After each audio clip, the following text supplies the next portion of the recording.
Hi everyone. Today we're going to focus on chapter 6, day 2, including linear programming, cost-benefit trade-off problem and mixed problem. So previously we discussed about resource allocation problem. So now our focus is on cost-benefit trade-offs with example of mixed problem as well. So the objective of this session is to review cost-benefit trade-off problems, union airways personal scheduling problem, as well as mixed problems with the example of supergrain, which is the expansion of the example that we discussed in chapter 6, day 1. So it's kind of some new assumptions will be added, and we will discuss it using spreadsheet-based model, and then also extra case that you can also solve on your own pace. So what is the cost-benefit trade-off problem? It's a kind of benefit and linear programming model that you can have specific benefits must be achieved by a certain activities regardless of the resource required. And then the objective is to meet all of the benefits requirement at the minimum possible cost, which means that, for example, in case that we might need to have the minimum number of agents within a specific manufacturing plant, so the level achieved should be greater than or equal to minimum acceptable level. Let's say, for example, minimum number of agents, minimum number of people involved, or the level of activity that we would consider depending on the question. So let's go back to the chapter 5 example, the Procter and Gamble company advertising mix problem. So it was a kind of cost-benefit trade-off because it was focusing on having sales greater than or equal to, for example, a specific percentage. For example, it was one of the example was mentioning increase of sales should be at least 3%. So it's a kind of benefit, cost-benefit analysis, because we want to have some of the benefits as well as minimizing costs at the same time. So how about the template for the cost-benefit trade-off analysis within the Excel? Everything gonna be the same as like resource allocation. However, we need to have less greater than equal to the benefits needed instead of less than or equal to. And you should put all the contribution of each level of activity to the total performance within the main center of the table, unit cost, similar to the previous examples, level of activities or decision variables, as well as total performance, which is here in total cost, let's say. So you should use a sum product function to calculate the resources, for example, or benefits achieved here. So we have benefit per unit multiplied by changing cell, which is in our case is decision variables, should be greater than or equal to benefits needed. So let's focus on Union Airways personal scheduling problem. So this problem is mainly focusing on application of cost-benefit trade-off involving personal scheduling for company that can provide some kind of services where the objective is to schedule the work times of the company's employee to minimize cost of providing the level of service. So the focus is to minimize the cost, considering some assumptions. So if you go back to the textbook, you can read the whole example or the original text. But as a summary, the manager is looking for cost reduction while seeking satisfactory results. So, which means the level of services of the company. So it's a kind of good trade-off of cost and benefits. I would say satisfactory results and also minimizing cost. So the analysis is based on the new schedule. We have 8-hour shifts and we have all together 5 shifts. Each shifts include 8 hours, and the question is asking how many agents should be assigned to each single shift that we have here. Okay, so it means that here the number of agents are our decision variable. So here's a table that is given by the example. We can say, okay, for the first shift, if we want to encapsulate, for example, the data ourselves, you can say, okay, we have different shifts from 6 a.m. to 2 p.m.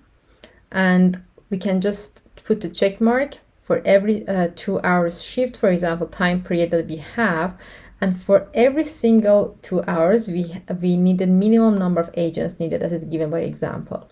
So here this kind of information is basically to reduce waiting time for customers. So that's why we need to meet that minimum number of agents needed. Okay.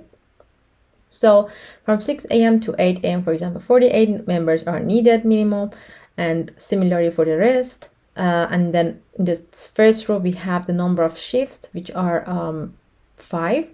And we know that, for example, for shift 1, we have from 6 a.m. to 2 p.m. So just we put check marks for all these time slots. And similarly for the shift 2 and all the way through shift 5, right? Based on the formulation, first of all, the question is asking for mathematical or algebraic formulation. So we need to know, okay, what is the objective function? Here we need to consider cost, right? So minimize cost. So I wanted to calculate daily cost per agent. So let's assume whatever number we have for shift 1, per single agent, we have $170. And similarly for the other unit cost per shifts, right? So if we want to calculate or write the formulation, mathematical modeling, first of all, we need to define the variables. So here I would say S of I, which means that a number of working shifts, in this case, I is equal to 1 to 5. Why? Because we have 5 shifts. So I'm assigning the number to I, yet I can be considered as 1 to 5. So the minimization of cost means that the number of people involved in shift 1 should be multiplied by unit cost, which I have in the previous slide, 170, and similarly 160 multiplied by S2, and then 175 multiplied by S3, and go for the last shift. So that's why we have 5 components within our cost optimization function, right? And the subjective or constraints here are based on the minimum requirements. So that's where the benefits come into place. So we should have greater than or equal to the minimum acceptable level. So for example, let's go back to the data table. For the first row, we only have shift 1, right? So you can say it's like the allocation, I would say. So let's assume we have 1 instead of check mark. So S1 should be greater than or equal to 48. Okay, the number of people involved in that time slot should be greater than or equal to 48. And similarly, the number of people involved in the shift 1 and plus shift 2 should be greater than or equal to 79. So we write this formula or constraints based on this logic, and we have almost this number of constraints until the last one, which is, let's review together, 15, which means that S5 should be greater than or equal to 15. So, and of course, we should also consider non-negativity of the variables, which means S of I should be greater than or equal to 0. So that's it for our mathematical modeling. So make sure that you consider all the constraints and also write the objective function. So now we want to translate this model and transfer it to the Excel sheet to solve this problem. So let's review this formulation together, and then we will just jump into the Excel to solve this model. So here, similar to the previous example, first of all, we need to have the same templates, the unit cost per shift, which can be used for our objective function. So 170, and then all the way through the last shift. And we also have the unit contribution of each shift. Or let's say here, we can say, for example, for shift 1, we just put 1 instead of check mark, meaning that we assigned some workers to those time slides for the first shift. And similarly for shift 2, so I'm just translating check marks to 1 that we had from the previous table, okay? And then we want to calculate total working hours, which means that the total number of people involved in that first line, let's say 6 a.m. to 8 a.m., should be greater than or equal to 48. So here, instead of 48, because it is after solving the problem, I should say, okay, this should use sum product of the first row multiplied by number of people involved, right? Because we have number of working as decision variables as shown by yellow color here. The multiplication of the number of people multiplied by whether consider or assign them or not should be greater than or equal to 48, and similarly for the rest. So we will practice it in the Excel. And then for total cost, similarly, you should use sum product formula and say, okay, multiplication of the number of people involved multiplied by unit cost, which is the cost per shift. The summation of this multiplication should be minimized. That's the objective of our mathematical modeling. So now let's go to our Excel. All right, so let's assume we have this blank sheet. So we should first of all put the template. So we remember that I'm just copy and paste from the solution, so to save time. But here, first of all, I need to have the information. So these are the given information, right? So cost per shift, I have it. And then I know that time period should be written as a constraint. So we have time period from 6 a.m. to 8 a.m. Basically, I'm just copy and pasting my table that I had in the PowerPoint within my Excel. And then we have shifts here. So I would say, okay, so these are the given information. So shift works time period, I should say 1 if yes, and say 0 if not. So as I mentioned for shift 1, so let's do it here to have it under the specific column. So for example, I should say shift 1, right? Because this is the shift 1, this is shift 2, and also 3. Okay, so I should say shift 1 from 6 a.m. to 2 p.m. So we have 6 a.m. until 2 p.m. similar to the table within the PowerPoint. And similar, we have the numbers here. Okay, so what else we need is total working.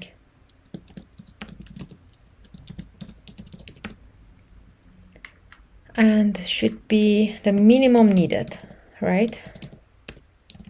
That's why we call it benefit.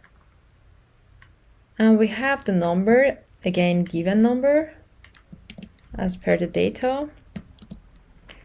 And we can also put that sign because it should be greater than or equal to the minimum requirement. And what else I need for my template? That's the other thing that I need to consider. So let's assume that I'm just putting this yellow row for my changing variables, changing cells, which is my decision variables in my mathematical modeling, right? So let's see what is my total working. The total number of agents involved in time slot of 6 a.m. Until 8 a.m. So I cannot say summation because I mean it gives me only one. So I need variables within my constraints. So which means that I should use sum product of the first row multiplied by the changing variables, right? And then enter. So I can do the same for the rest of row, and then I should also make sure that I put my objective function here as well. So which is total cost, and it should be, I can just put a different color. Let's keep it orange. Okay, so now I have everything for my model. So I can just expand this formula to the rest of cells. I just use the $sign as I mentioned to fix my changing variables because I'm not changing those if I want to extend this formula, right? And then you can just easily see that. Okay.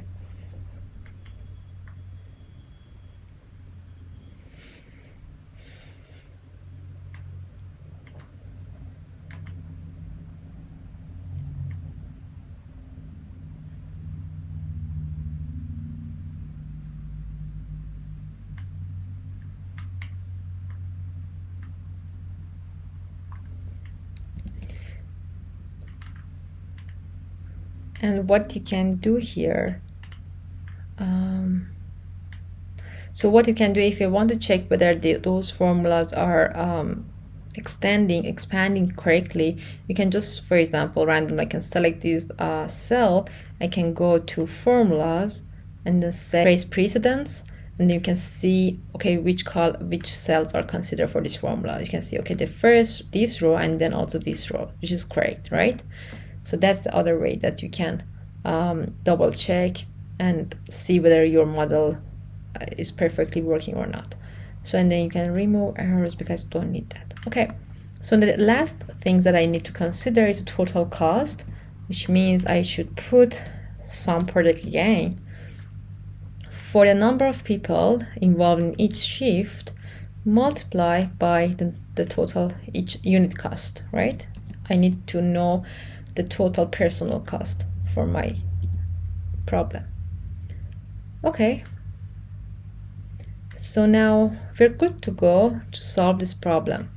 So I can also define names before solving the problem. So I select, go to again formulas, define name, and say, okay, cost per shift,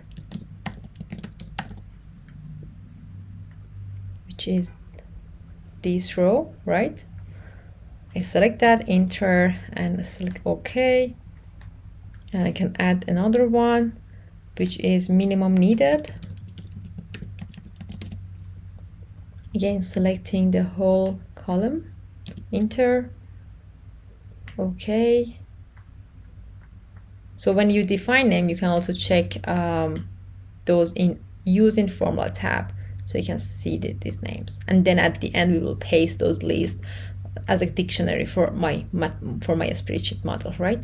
So define name, what is number working, which is the decision variable for my case.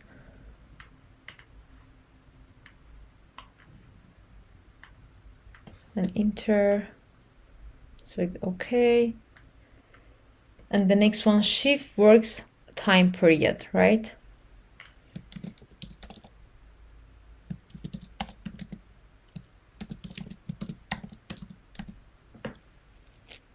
So shift works time period is at the center of a table that I put 1 or 0, depending on the allocation to the specific time. And then select OK. And total cost, which is my objective function.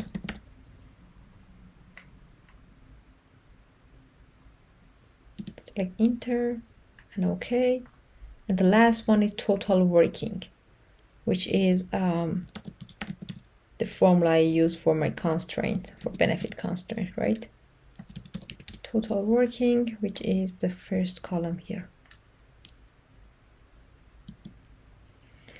And that's it. So now what I need to do is to paste all of the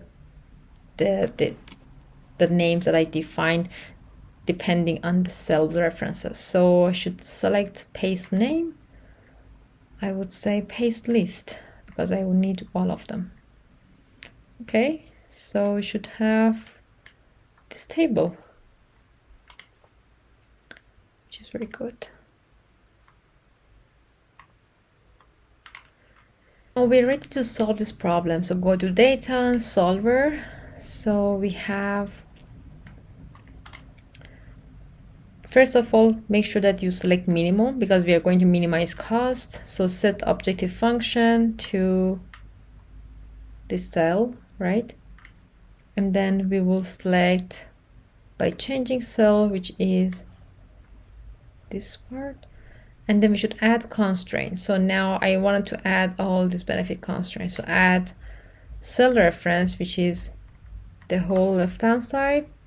This should be greater than or equal to the constraint. You can also do it one by one. So and select OK, which means that here said, okay, total working. You can see that now based on dictionary you produced, you can see the titles and labels here.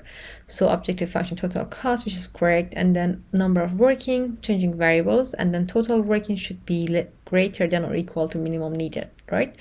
And make sure that you select linear programming, Cplinx linear programming, because we are not solving nonlinear. So And then just make sure that you select make unconstrained variables non-negative, which means that all the decision variables should be positive, right?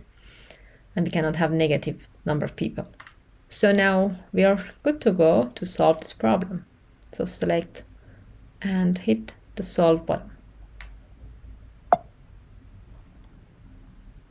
So that's it. So now we solved this problem.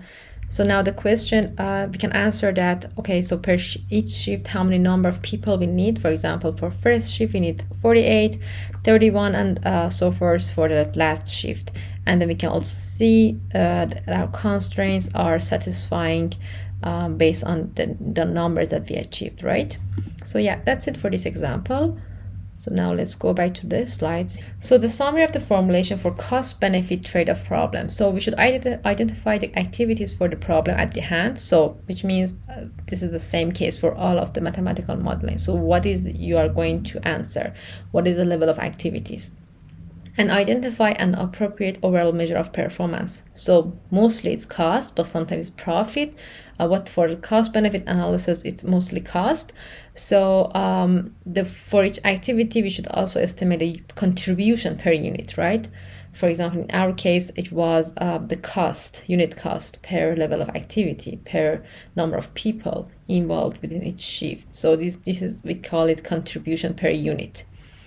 And we should identify the benefits that must be achieved, which is in our case was the minimum number of people to be satisfied within each single time slot. And for each benefit, identify the minimum acceptable level that I discussed and enter the data in step 3 and 5 into data cells, and also specify changing cells for just showing the decision variables. And then finally we can say in the row for each benefit we should use sum product to calculate the level that achieved. So you remember, for example, in resource allocation problem we said the resource used, but here we should say the level achieved should be greater than or equal to the minimum requirement, okay, the minimum acceptable level. Just make sure that you are not mixing it with resource allocation, that we have the summary here. So for resource constraint, the left-hand side constraint should be always less than or equal to right-hand side. So resources used should be less than or equal to amount available. So for example, for resource constraint, we should say the left-hand side constraint should be less than or equal to right-hand side, or meaning that resources used should not be exceeded that available resource that we have, right? And then for benefit constraint that we solve the question, right hand side is our minimum acceptable level. So we should always use the greater than or equal to sign. So the benefit achieved or level achieved should be greater than or equal to minimum acceptable level. So we call it cost benefit trade-offs problem. And then lastly, for fixed requirement constraint, we should say, okay, right hand side and left hand side should be equal to each other, should use the equal sign. So for example, amount provided should be exactly the same amount that required, given the example. So we'll discuss it in the next example of this session. So we call it fixed requirement problems and mixed problems. Okay, so now let's go back to the supergrain problem that we solved in the first day of chapter 6, but now we are going to add more consideration or assumptions. As a review of the example, so you remember that we discussed about that activity that they wanted to focus on advertising mix problem for campaigning the promotional campaign for the company's new breakfast cereal. So you can just go back to the chapter 6 day 1 to review the main assumptions within the example. So they discussed the plan again, and then they thought that although they developed a spreadsheet model, but they are not using TV commercial. So their final decision was not consider TV at all. So now that's why they want to revisit their assumptions and say, okay, so maybe it's important to also put some exposure on young people, because middle-aged adults are not big consumers for the cereals. So they need to now consider put the priority for young children and as well as the parents of young children in their example. So now that's the new goals for them. To make it short, the number of young children and number of parents of young children need to be reached to that specific level. Okay, so that's why they added new managerial consideration within their modeling. So now they want to again build a new model within that assumptions. So what they consider is to have two audiences to be targeted: young children and parents of young children. And the new goal is to, for example, advertising be viewed by at least 5 million young children, advertising viewed by at least 5 million parents of young children instead of like middle age, and exactly $1,490,000 should be allocated for the coupons. So they believe that maybe the coupon could be very good incentives to obtain to get increased purchases. So they wanted to have promotional coupons for the customers, for example. So now the question is asking for at what level should they advertise this reel in each of the three media. So again, go back to the previous example. They wanted to keep the same constraint, but they want to add more new constraint to their model as well. So now see benefit and fixed requirement data. So here are the data or assumptions given by example. So they wanted to see, okay, the target category we have is young children and parent of young children, and they know per advertisement for the TV commercial, they have the exposure or the number reached to young children per advertisement would be 1.2 million. And similarly, they have some information about other media, and similarly for parents of young children. But here they have the minimum acceptable level. So it said that, okay, we know that the summation of the contribution of young children should be greater than or equal to 5, and similarly for parents of young children. But here we have the only unit per advertisement, okay? So the second one is the contribution toward required amount for the coupon. So they said that, okay, although we have required amount, which is a fixed number, 1 million almost dollar, but we know that per advertisement of TV, there's no coupon. However, they put coupon for social media and also Sunday ad. So these are the given information again by the example. So 40,000 per advertisement in social media, and also per advertisement for Sunday ad. So they will give $120 coupon. But in total, it should be equal to exactly $1,490,000. So now let's review the chapter 6.1 example that we had, maximization of the exposure. So the goal was the same. So they wanted to now maximize the number of exposure to the whole campaign or promotional campaign. So they put, for example, the contribution of each media to the exposure to all the people, so which is the 1,300, and then similar coefficients for the other methods, which is advertisement on the social media or in the Sunday supplements. So these are the given information in the previous example, and they had some constraints regarding to the budget plan, if you remember. Now we want to add more constraints, which are basically benefits, right? They want to meet the minimum requirements. So if you go back to the previous table, we should say, okay, so 1.2 multiplied by number of advertisement within this method plus 0.1 multiplied by this social ad plus 0 multiplied by the number of exposure should be greater than or equal to 5. So that's what we wrote here.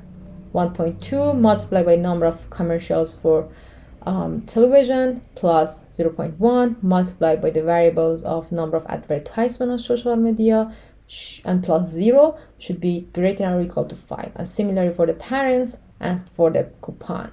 But please make sure that you put equal sign, because it said that it should exactly meet that amount. So there is no upper or lower limit, okay?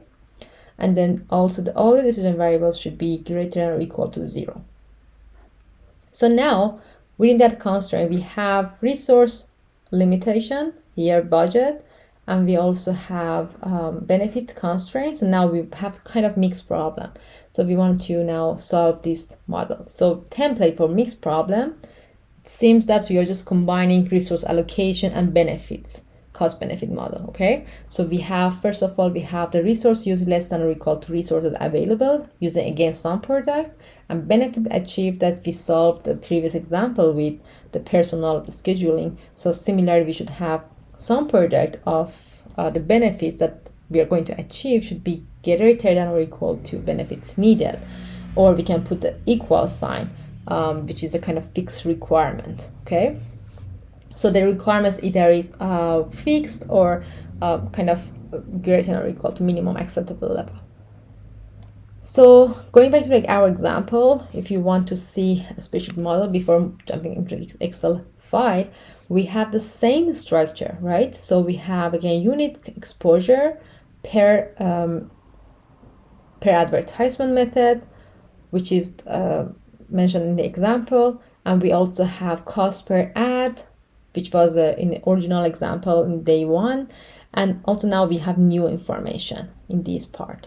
So young children, number reached per adults, per advertisements, we have this coefficients, and the total reach that we put sum product formula here should be greater than or equal to minimum acceptable. And then also we have some assumptions for the fixed amount of redeemed coupon that should be equal to the fixed number of budget that we have. And we have the number of advertisement per method, like TV, social, and also Sunday. So these are the variables that we will calculate together. And then the other constraint, which is in the original example, was the number of TV spots shouldn't be exceeded 5. So we have less than or equal to 5, which is the number of TV spots. So now let's go back to the Excel and solve this problem. So first of all, we need to say, okay, we are solving Supergrain Corp advertisement problem, which is a revised one.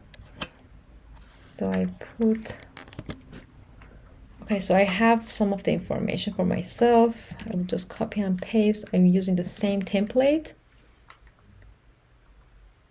So these are the unit contribution, unit cost, unit exposure contribution, okay? So the number of advertisement that we have per method, per media, by each advertisement, we had 100, 300 exposure. So these are the number that I need to use it for the maximization of exposure, which is my total objective function, right? So, and then what else I have from the original example, we have cost per ad, which I will use it for the resource allocation part, meaning that we need to meet the specific available budget, and the budget available I have is this number, so I will put it here. So these are the given information, and also I will just put a table that we discussed for the young and parent of young children. So again, we have contribution per advertisement to the young children, which is a 1.2 per the first TV spot ad, and also similar for the other methods. And the minimum acceptable should be 5 million. So I just factor in a million.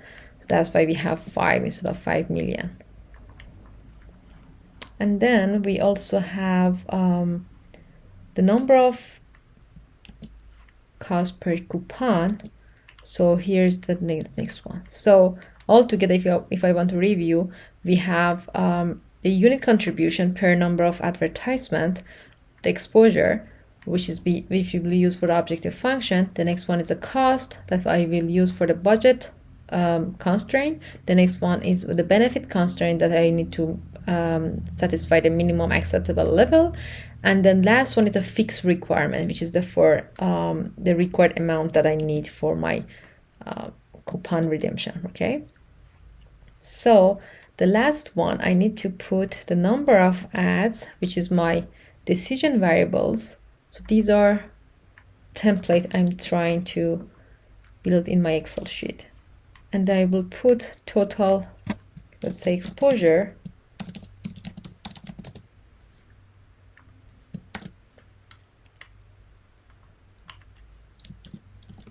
the units are 1,000. So if you are getting factor, if you are, for example, removing 1,000 and just put 5, just make sure that you put millions as a unit here. So it's very important to not to forget those units. So always make sure that you consider units for your parameters. Okay, and we have 4,000. So I just put 1,000, so I don't need to have the units here. Minimum acceptable again should be million, right?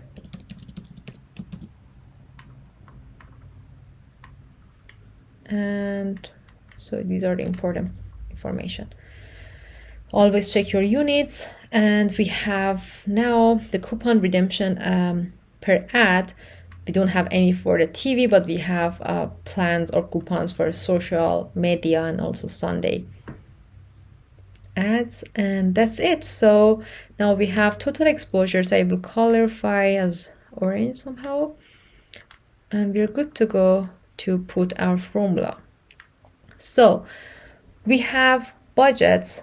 The cost per ad are given here. So we need to know, okay, so what is the total budget for the advertisement budgets that we spend? So I will put here budget spent. So these are the information you need to calculate now based on the given data. So the budget spent should be equal to the sum product again, because you need to multiply the unit cost per ad by the number of ads, right? Let's say we have 3 ads for TV spot. So it should be 3 multiplied by 300 and whatever number multiplied by 150, and then similarly for the next one. And then you should have the budget spent similarly. You can use again sum product, which is the first unit cost, and then the number of ads. So now if I want to put sign, make sure that you leave one column for your sign, similar to previous problem. It should be less than or equal to, and the minimum acceptable should be greater than or equal to. And then requirements, which is the kind of exact number, we have the fixed requirement, which is equal sign. Oops. Now, similarly, I will use total reached, right? So what does it mean? So per advertisement of TV, we will reach to 1.2 million young children.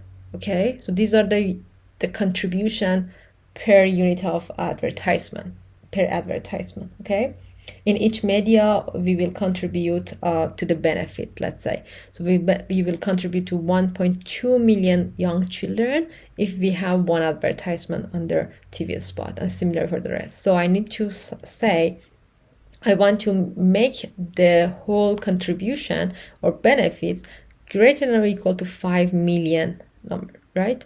So I should make sure that it's equal to sum product again,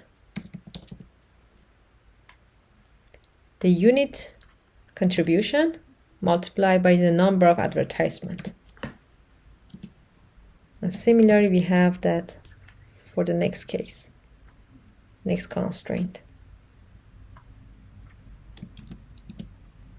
So now the last one is a TV spots and social media and ads. So these are the budget, I would say the coupons, that should be exactly similar to the $1,490 right?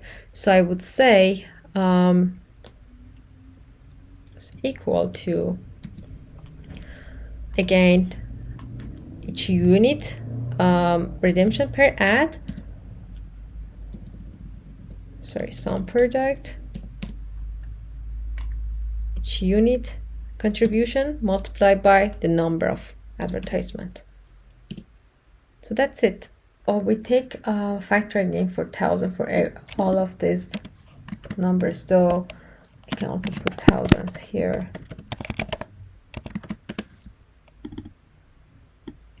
So the original number was $1,490,000.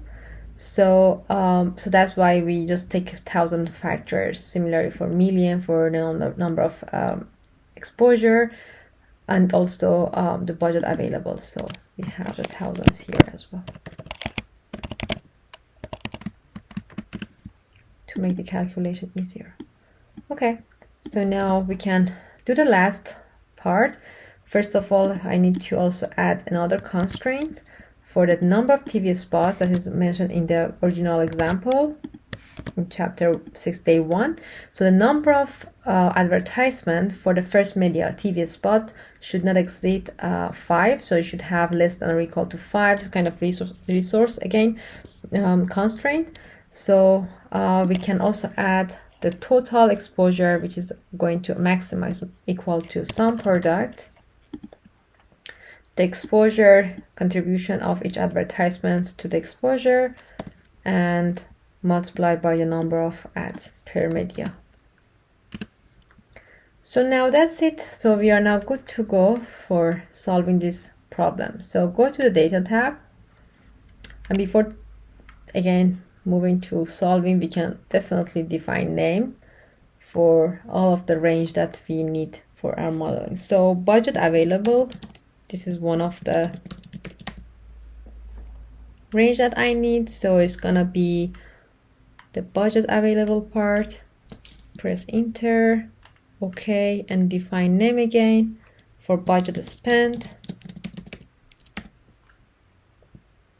So I go for this part,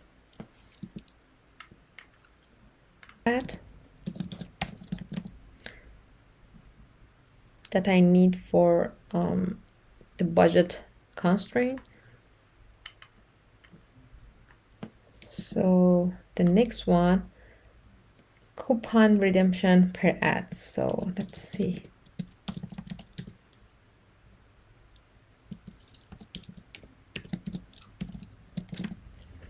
Now go for the coupon redemption should be this part, right? These are the unit contribution per ad. So then press enter, select OK. And the next one can be exposures per ad.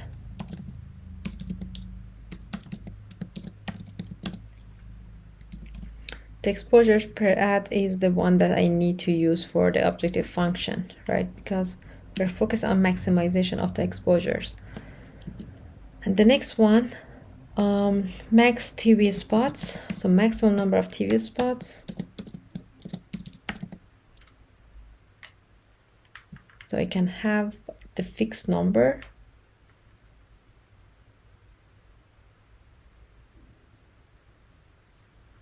Press enter, okay. And then we can have the minimum acceptable constraint for the total reached for young and parents of young children. So minimum acceptable, we have these numbers. And define them again. So we can have now number of ads, right? Which is our decision variables.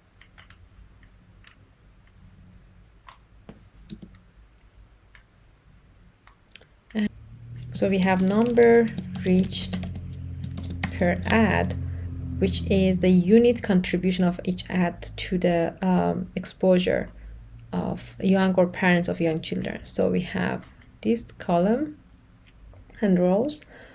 And the next one would be the required amount.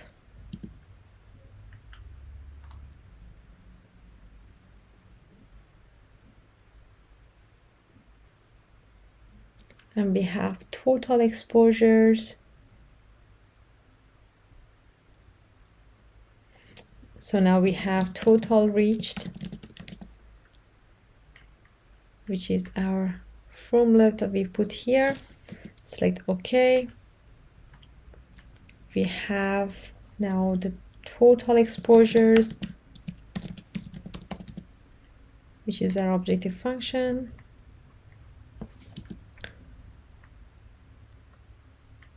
So what else? So we have TVS spots, right?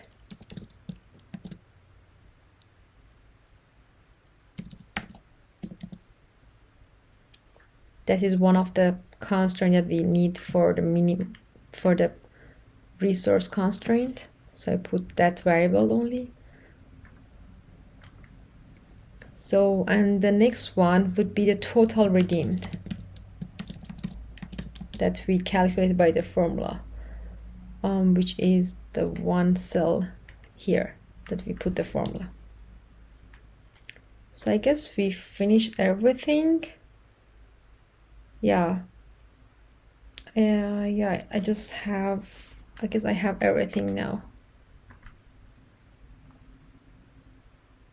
So we only missed that required amount for that redemption here.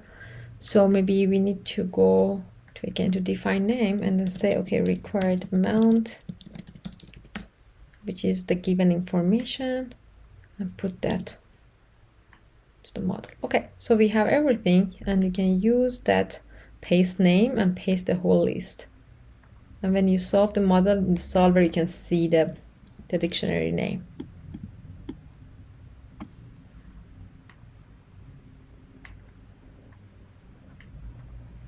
All right, so now let's go to the solver and enter all of these constraint and then also objective function solver and select maximization, because we are going to maximize our exposure, the total objective function. So select max and then set objective. You should select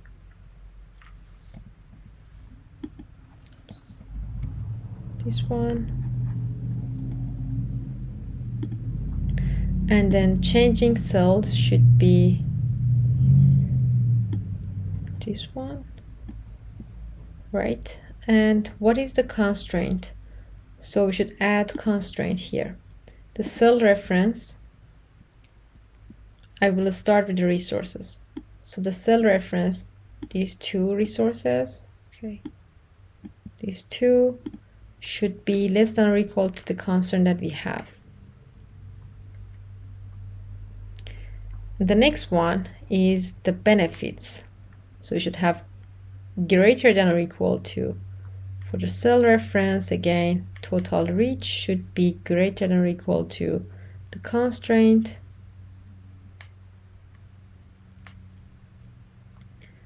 And the last one is the fixed requirement, which you need the fixed or equal sign.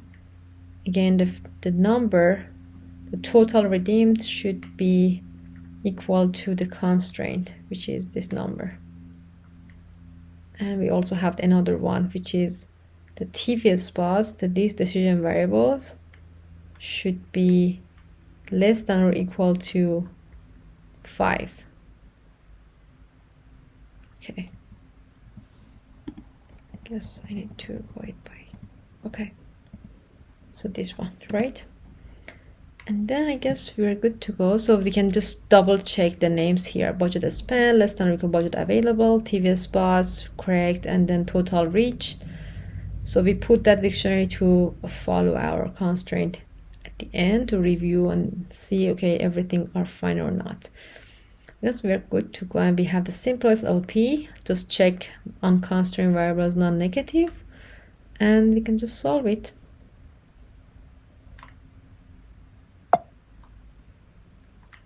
So there you go. We have the new response here saying that the number of ads for each media should be, for example, 3 for TVS spots. So now we have some advertisement through TV.